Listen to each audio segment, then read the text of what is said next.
you ever felt that sickening feeling in your stomach when you realize you've been scammed online? Maybe you're dealing with it right now. Your bank account drained, credit cards maxed out, or maybe your identity's been stolen. Well, today I'm going to share 3 powerful stories of recovery and the exact steps you need to take. And listen, these are in the first 24 hours after discovering you've been scammed. Thank you for joining me today. Today's topic is one that affects many of us. And I'm going to share some immediate things you can do right now within the first 24 hours if you find that you're a victim of being scammed online.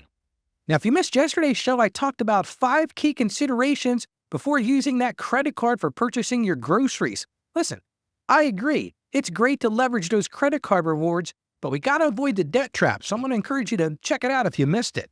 Well, today's question comes from Tiffany from Michigan. I'm going to tell you ahead of time, buckle up. This is a tough one today. Dear Ralph, I'm sitting here with tears in my eyes as I write this. Yesterday, I discovered I was scammed out of $5,000 through what I thought was a legitimate Christian investment group. The scammer seemed so genuine. He quoted scripture, talked about his church ministry, and even prayed with me over the phone. He promised the investment would help fund missionary work while giving me a 30% return in just 2 months. I'm a single mom with 3 kids, and this money was part of my emergency fund. I feel so ashamed and stupid. How could I, as a Christian woman who usually makes careful decisions, fall for this? The worst part is this. I recommended this opportunity to my Bible study group before even discovering it was a scam. Now I'm not just dealing with the financial loss, but also the guilt of potentially harming others in my church family. I haven't told anyone yet, not even my pastor. I am paralyzed with fear and don't know what steps to take first. Please help me know what to do in these first critical hours. Well, Tiffany, I am so sorry for what you're going through. And it is absolutely amazing how people prey on believers. It just drives me crazy. So today I'm going to give you some immediate steps to take that you can use today, Tiffany. And for the rest of you listening, these are things you can do within the first 24 hours to try to stop the bleeding when this happens to you. Now, maybe you've got questions like Tiffany. Well, here's a great way to get those questions answered. You can join me tonight and every Tuesday night at 7 p.m. Eastern Time as I go live with the Ask Ralph live show. It's a great place to get your questions answered. You can take part in our community. You get to it by going to askralphpodcast.com/live. And here's the best part. Every week, I'm giving away a $100 Amazon gift card to a lucky listener. That's right. All you've got to do is be a member of the audience. During the show, I'll give you a way to access the drawing, and you can walk away $100 richer and also get your questions answered. So again, to join our live show, go to askralphpodcast.com/live. Now, Tiffany, you've got a heartbreaking situation going on. And you know, I always like to start the show with some scripture. And this story reminds me of 2 Timothy chapter 1, verse 7, which tells us, "For God has not given us a spirit of fear, but of power and of love and of a sound mind." And Tiffany, I hope that's particularly meaningful to you today. When we've been victims of fraud, we often feel powerless. We feel ashamed and our minds race with worry. But this is huge. You got to remember this. God promises something different for us. He gives us power to take action. He gives us love to forgive ourselves and a sound mind to make wise decisions moving forward. Now, Tiffany, I know you might be feeling victimized, but God equips us with tools to recover. He gives us tools to go stronger. And that's exactly our mission today. My goal is to transform you from a victim to a victor. So let's get right to it. I thought I'd start today with some shocking statistics. And these will blow your mind. Last year, Americans lost over $6.9 billion, and that's billion dollars, to online scams. These online scams, the average victim lost $8,500. And what's even worse, scammers are targeting faiths. Because, and here's the reason, they target people of faith because as people of faith, we naturally have a tendency to trust people. And what's the morale of the story? Before we get too deep, we've got to be wise. So let me share 3 powerful stories of recovery that will help you understand some of the immediate actions you need to take if you find yourself in this situation. So Tiffany, Take some notes because I'm going to lay it out for you. Let's start with story number 1. And I call this one Martha's Tech Support Nightmare. So let me tell you about Martha. Martha's a dedicated, devoted church member in her 70s. And what did Martha get? She got that common message on her computer. A lot of us have seen this. Pops up and it says, your computer has been infected. Now, 9 times out of 10, that's because you've got spyware. You went to a website that infected your computer. Now, listen, I've seen this on my own screens. Now, I use Apple. I don't see it quite as often. But even on the Apple computers, I'm starting to see this. So Martha's sitting there checking her email or doing whatever she was doing on her computer, and all of a sudden she gets this pop-up message. And unfortunately, she started following it, and the scammer was posing as a Microsoft support tech. She got on the phone with this guy, and she told me, she said, Ralph, this guy even quoted scripture. He said, oh, listen to this verse, and hey, Martha, it's so great to meet you, and, you're blessed to have me to help you. Well, we can look at it now and say, what was he doing? Well, he was gaining her trust. And what did Martha do? She trusted him. That's the kind of person Martha is. And she gave him remote access. And that was it. With remote access, the scammer drained her checking account. They took her for $3,200. And it was quick. Martha said it was like evaporation, Ralph. It was like vapor. But here's what she did. And these were her keys to recovery. These are things I think you need to immediately do if you find yourself in this situation. Number 1 thing she did, she called her bank to freeze all of her accounts. That's the first thing you want to do. Get in contact with your bank and put a freeze on all your accounts. Now, I know that's going to be inconvenient because you're going to have to find other ways to make your bill payments and cover your expenses for a few days. But you want to stop the bleeding, so you got to call your bank right away and freeze your accounts. The next thing she immediately did, she went back on that computer. She changed every single password that she had on her computer. I mean, every single one of them. That's really important because if you've been compromised, the best thing you can do is go to each of those websites or those online sources you work with, change those passwords, make sure you add that multi-factor authentication. Some people call it 2-factor authentication. That one is immensely important. Well, the third thing she did was she immediately filed a police report. I'm going to tell you, a lot of times the police get annoyed with you. They're like, oh, yeah, I'm sorry about your luck. Too bad. But they have to take a police report. So go and have a police report filed. They might not come out to your house. In fact, they probably won't. But you can usually get a desk officer or something like that to give you a case number. Get that information because you're going to need it. And last but not least, the 4th thing she did was she contacted all 3 credit bureaus. And she put a hold on her account. She put a notice on her account so that anybody tried to apply for credit using her for information, they would be stopped and she'd be able to address those things. Now, what was the result? Because she was swift, here's the beautiful part of this. Martha recovered 80% of her money. So like I said, she called her bank to freeze her account. She changed every password. She filed a police report and she contacted all 3 credit bureaus. So if you're listening today, and Tiffany, these are the things you should be doing right now to help mitigate that and help reduce that loss. Well, let's look at number 2, and I call this David's small business nightmare. I know I use David a lot on this show, and if you listen, I never use clients' real names. I never want to, break through that barrier of keeping their information private. So let me tell you about David. Now, David runs a Christian bookstore. Now, David, one of these guys, he works with regular suppliers, and he got an invoice by email. And this was a business he knew well. He worked with them routinely. What David didn't know is that the scammer had spoofed their vendor's email, and they sent him this fraudulent invoice. And in that invoice was an altered payment link. Now, this is the same method he usually used, but it looked normal. But then David said after the fact, he said, I did think it was strange the invoice was so large. And he said, the other thing, Ralph, was they normally give me 30-day payment terms, but this invoice demanded immediate payment. And he said, but I was busy. I was trying to get to the next thing. And I said, you know what? This is a vendor. If I've got a small credit with them down the road, that's fine. So he paid this invoice. But guess what? David lost $12,000 in this fraud. Because they not only grabbed his bank account information. Now, he thought the bill was, if I remember correctly, about $2,200. They didn't care. They got his bank information. So they immediately went and put $12,000 against it. So what did David do? Again, number 1 thing he did was he notified his bank's fraud department. Every financial institution has a fraud department. It is immensely important that you get in contact with them right away. And listen, if you call the 800 number and they try to put you off, insist on talking to somebody in the fraud department. The regular customer service people may not be the best suited for that. You want to talk to somebody in the fraud department. The next thing, and I'm going to encourage all of the listeners to do this. Tiffany, you need to do the same thing. Number 2, document all your communications. I mean, write down every single point of contact. Here's who I spoke to. This is what time it was. This was the department they're in. This is their name. This is their badge number. Whatever those things are, document all of those communications, because there are timing issues, especially as it relates to bank fraud, that the bank may be on the hook for some of this and you won't be. The third thing David did was he filed an FBI IC3 complaint. And I'm not going to get into the details of that, but you can look that up online, but that's the next thing he did. And the next thing he did was one of those things that I encourage everybody to do. He implemented a new verification process.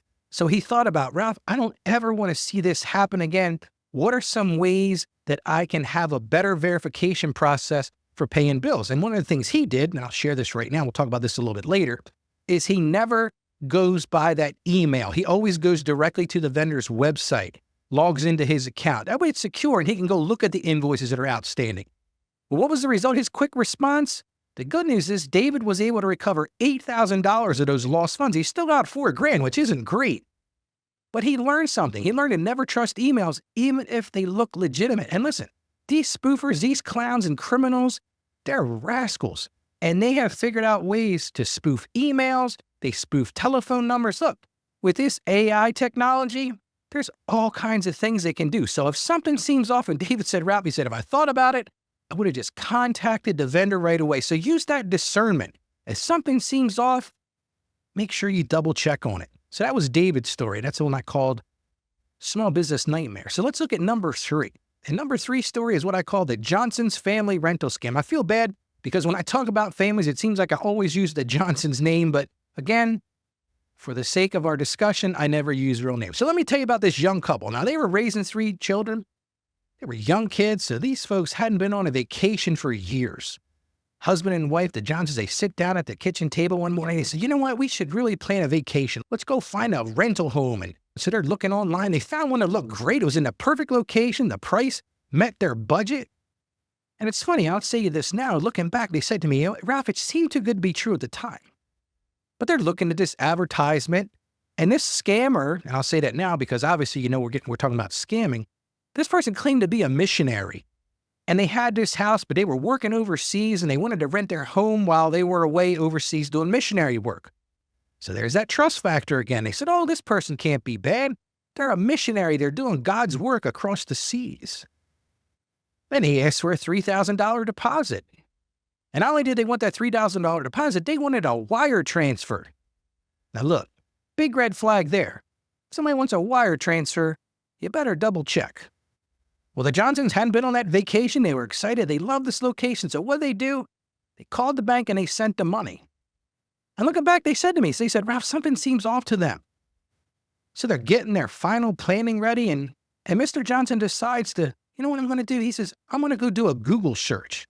I'm going to look up this address and see what's going on. And all of a sudden, his heart sank because he found there were postings online about this very property and how it was this big scam. And unfortunately, they hadn't used like the Airbnb or the VRBO or any kind of online service. They had dealt directly with this person. And they found out the property wasn't actually for rent. Somebody actually lived there. And the reality was they'd been scammed out of $3,000. I guess that vacation wasn't going to be a reality for them. But what did they do immediately? The first thing they filed a wire fraud report with their bank. That's important. File that wire fraud report with your bank. Again, talk to the fraud department. Get in touch with them. The second thing you do, they contacted the FBI. They did that because this was across state lines and involved a wire. Now, the third thing they did, which I thought was perfect, they alerted their church community. They have like one of these email things that goes out because they were worried about others getting scammed. Apparently, this person had some connection to the church or some tacit connection. Maybe it was a missionary board that the church worked with other people. So they let the church know, hey, be on the lookout. The fourth thing they did, and we talked about this with our last one with David, they started documenting everything. And that's important. Document everything. Get screenshots. Get all of that into a folder to get ready because You may very well have to do a police report. The FBI might want information. The bank's going to want information. They're probably going to want you to fill what's called a fraud affidavit. It's not a complicated thing. They just want you to attest that this is what happened. And in this case, unfortunately, they lost all $3,000. The bank couldn't do anything about it because it was a wire. But they learned a very valuable lesson. So let's talk about what these stories tell us. And that's the critical piece of what I'm going to get to. These are the 5 critical steps to take immediately. No matter what kind of online scam you're a victim of, these are the 5 things I'm going to recommend you do automatically and right away. Number 1 thing, lock down your accounts. Like I said, call your bank, immediately freeze accounts, and cancel compromised cards. Time is crucial. Every minute counts. The longer that stuff is out there in the internet and the dark web and all that stuff, the more likely they're going to drain your accounts. So lock down those accounts right away. Call your bank immediately to freeze accounts. One of the things I'll tell you, a pro tip here, is if you've got a checking and a savings account, a lot of times they've only compromised your checking account, and you can go right online and transfer all your money over to your checking account. Might not be the best solution, but it's an immediate solution. But first thing you want to do, call that bank. Most of them have 24-hour, 7-day-a-week fraud departments. Second thing, I've talked about this several times now. And if you don't hear anything else I say today, listen to this. Document everything. Save all communications, screenshots, transaction records, emails, whatever those things are. Because this documentation is going to be vital for both law enforcement and for your potential recovery down the road. Third thing, again, we've talked about this a couple times now as well. Report the crime. File police reports with your local police department. You can do it at the FBI's Internet Crime Complaint Center. That's at IC3. I think that's an online thing. Another thing you want to do is file it with the Federal Trade Commission. A lot of times these online scammers are not local people. They're not the guy that's sitting down the road in their parents' basement with a computer. Now, they might be in somebody's parents' basement, but these are usually big, productive things where somebody's in another state. So if you can get the FBI and the Federal Trade Commission, the FTC involved, that is a fantastic thing. But it all starts with your local police department. File that police report. Number 4, protect your identity. This is a proactive thing. But if you're the victim of a scam, the first thing you want to do after you do those couple things we talked about is contact all 3 major credit bureaus to place a fraud alert on your credit reports. You might also consider what's called a credit freeze for additional protection. Talked about that in other shows, but if you're the victim of an online scam, contact them right away. Go right to the websites for each of those. Make sure you're going to their legitimate websites. Put that fraud alert on there. They have people that you can talk to that'll explain to you how to do that. And maybe you want to put that credit freeze on, even if it's for a little bit of time, so that if anybody tries to go apply for an account, they're going to have to contact you directly. Number 5, and this is the growing piece. This is the what did I learn from this? This is the time to strengthen your security. Like Martha did, change all those passwords, enable that 2-factor authentication, and review every one of your account settings. Listen, these people that do online commerce have gotten really good at protecting you from fraud. They've got things set up, but you don't know how many people I run into daily who don't have complicated passwords. You think I'm joking, but I've got clients that will come in and I'll say, hey, let's log into your bank account. I want to see a transaction such and such. What is your password? Oh, Ralph, it's simple. It's password 1234. And I look at them like, are you crazy? Like, seriously, that's your passcode? All right, so I put it in and I said, okay, well, it'll probably send you a text. No, I didn't turn on that 2-factor authentication stuff, Ralph. I don't want to be bothered with that. So you got to review those account settings. Now, I'll be honest with you. What I have found is most of the online sites are requiring it now because they don't want to be liable for that stuff. So even if you don't want to be bothered with it, most of the time, they're going to turn it on anyway. But here's my big takeaway. Remember this, being scammed doesn't define your financial journey. Just as we learn to manage our discretionary spending wisely, we must also learn to protect ourselves from fraud. That's the key.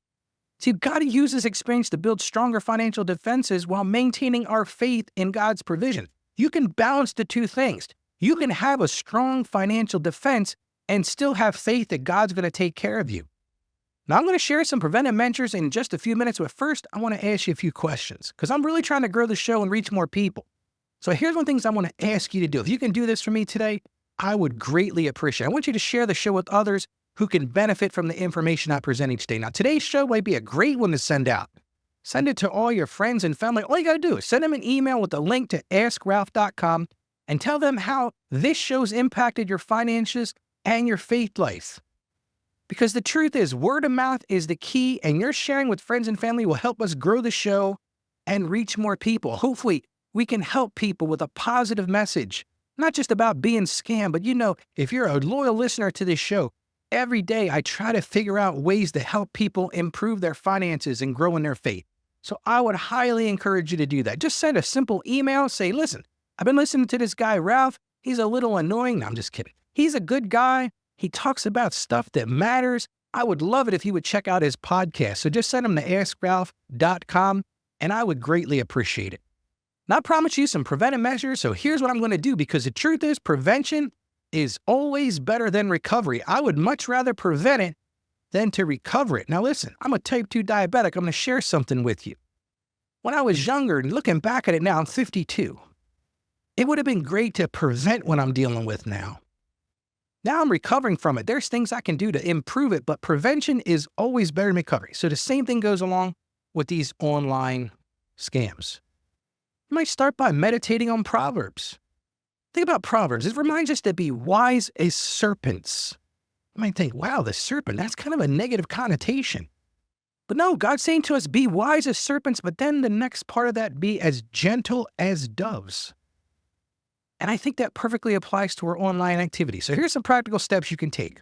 Number one, never, I said it 3 times, never, 4th time, never wire money to someone you haven't met in person, period. Don't ever do it. If you don't know this person, now, it's different if you're working with a law firm, maybe you're buying a house, something along those lines, but generally never wire money to someone you haven't met in person. Number 2, verify all financial requests through a second channel. So just like that guy, David, got that email with that invoice. He could have easily resolved the issue by logging into the vendor site, going to his account and seeing, is that a legitimate invoice? So you want to always verify those financial requests through a second channel. Number 3, and this is the single mom thing, Tiffany. I hate to say this, and I'm not being critical, and I'm not being judgmental, but you got to be cautious of deals that seem too good to be true.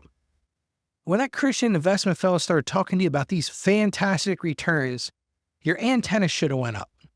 There's no things as such as get rich quick overnight. He promised you a return that just doesn't make sense financially.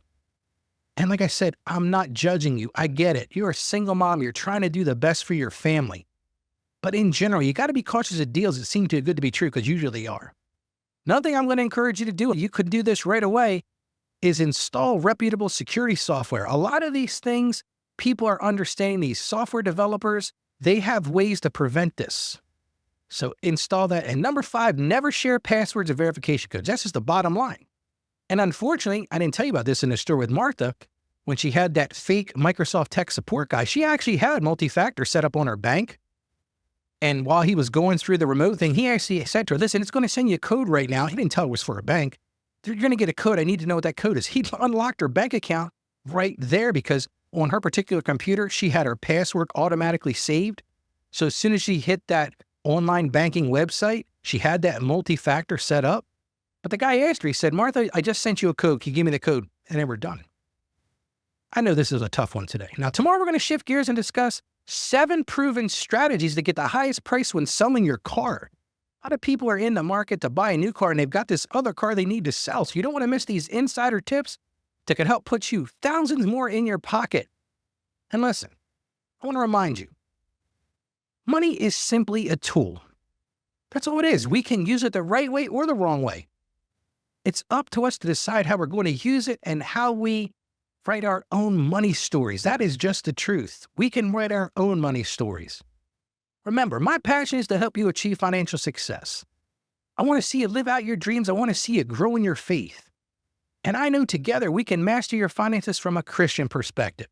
So as always in the show, I want to encourage you to stay financially savvy out there. Be aware of those investors. Be wise as a serpent, but gentle as a dove, and may God bless you abundantly. Thank you for joining us on the Ask Ralph podcast. And with the simple click to subscribe, we'll invite you back to our next episode. And remember, financial issues don't have to be complicated. Just ask Ralph. The information contained in this episode of Ask Ralph is based on data available as of the date of its release. Saggio Accounting Plus and Ask Ralph Media Inc. is under no obligation to update this content if changes occur. Applying this information to your specific situation requires careful consideration of all facts and circumstances, and any information provided is not to be considered as financial, tax, or legal advice. Please consult your tax advisor or attorney before acting on any material covered.